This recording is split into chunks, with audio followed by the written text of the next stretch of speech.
reason everyone asks, why did you move to London? The reason is family. Family is very important to me. It's very important that my family are in a different hemisphere. My parents are crazy. Anybody else got crazy parents?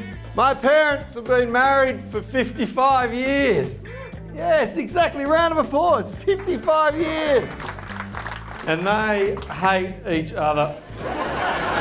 Your parents like that? That's all the conversation they can have is the price of petrol. I once bought petrol on a weekend. They didn't speak to me for 3 months. They would have got divorced years ago, but they're terrified. They're terrified that that will make the other one happy. And that's just not a risk they're prepared to take. I'm 48, I'm single. I'm single by choice, not my choice. There was a petition legally binding. I can't have children. It's not medical, I've just got white couches. And I've got an older sister and she's got 2 kids. I love them. I've got 2 nephews, they're boys. They're 2 and they're 4. Weird names, but there you go. And I love them, they're 2 and they're 4. And I get to babysit. And last time I came back to Melbourne, as soon as my sister finds out that I'm coming back, she books me in to babysit. And my flight was late, so I didn't get there till the kids were already in bed asleep. But I hadn't seen them for 6 months, so I woke them up. And I give them Red Bull, and they run around. And then I got bored and tired, so I give them gin. But my sister, like, everything's got to be educational.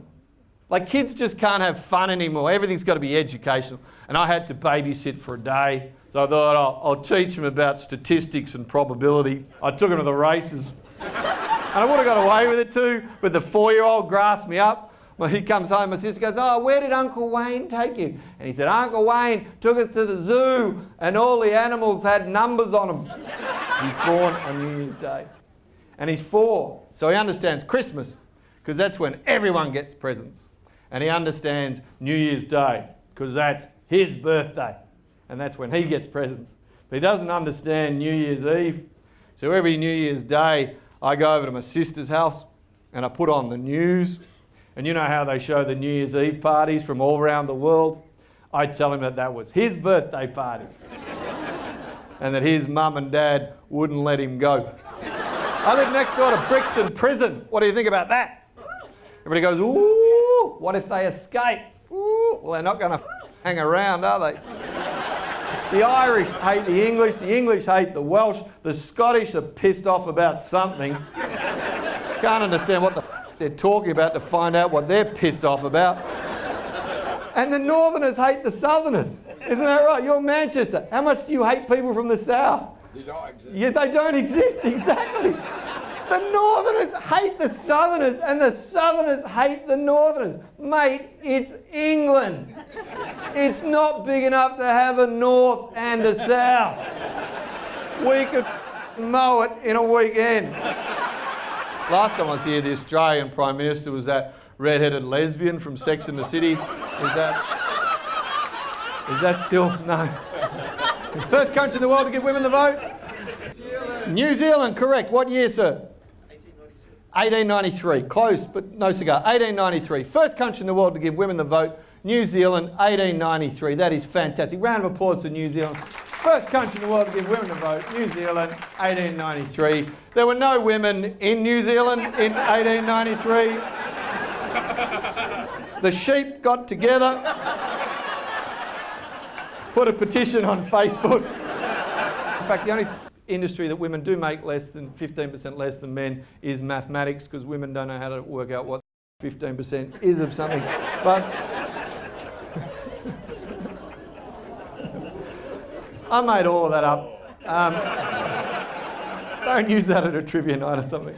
But the real reason is, all jokes aside, is that men take up more professional. Men become lawyers and men become engineers and men become doctors, and women take up less high paying jobs. Like women become female doctors and female engineers and female, it just doesn't pay as well. I just remembered that the Queen is still the head of Australia and they want to give me shit. They come up and go, hey convict, our Queen is still your boss. Ho, ho, ho.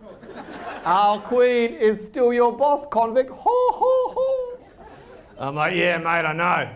And our boss lives 10,000 miles away. We haven't worked a Friday in years. But I love the Queen. I reckon she's one of the coolest women on the planet. And long may she reign. But my favourite member of the royal family is Prince Philip.